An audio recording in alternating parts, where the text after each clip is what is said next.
បាទបងប្អូនថ្ងៃនេះខ្ញុំមកណែបង្ហាញបងប្អូនពីទស្សនវិជ្ជានៅក្នុងប្រលានយន្តហោះថ្មីប្រលានហោះតេជោហៅកាត់ថា KTI ហើយនេះស្ថិតនៅក្នុងក្រុងតាខ្មៅហើយបងប្អូនទស្សនវិជ្ជានៅក្នុងប្រលានគឺធំទូលាយមែនតើ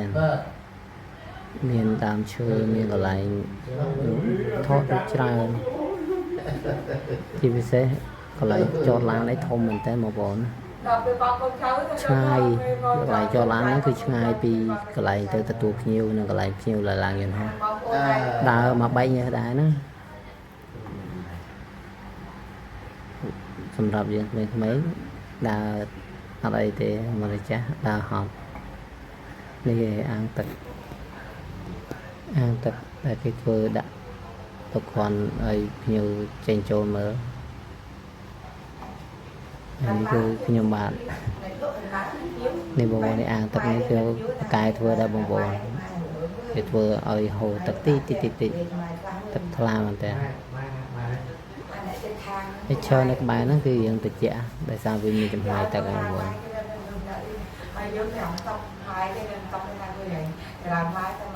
នេះបាទគឺខ្ញុំបាទ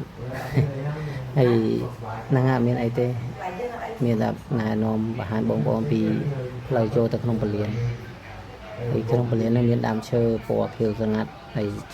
គប់ផ្សំជាមួយខែនឹងវាភ្លៀងផងចឹងវាបានត្រូវទឹកអីចឹងទៅគឺត្រួយលោកខ្ចីច្រើននេះគឺផ្លូវចូលទៅពលានហ្នឹងយើងតាក់ស៊ីនិងនៅរថ bus app អីគឺយើងចូលទៅច្រកនឹងទាំងអស់ដើម្បីទទួលភ្ញៀវទីក្នុងពលាន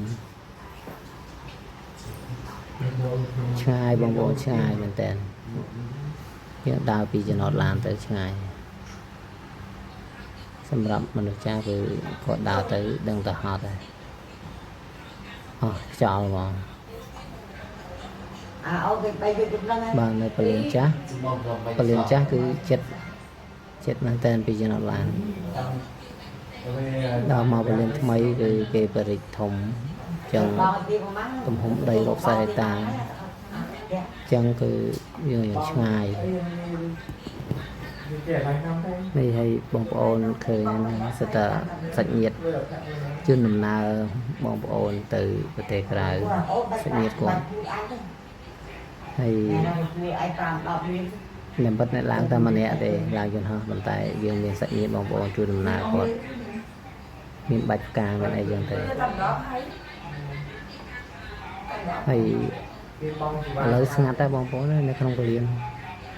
ភាសាមួយរយៈនេះយើងដឹងស្រាប់ហើយ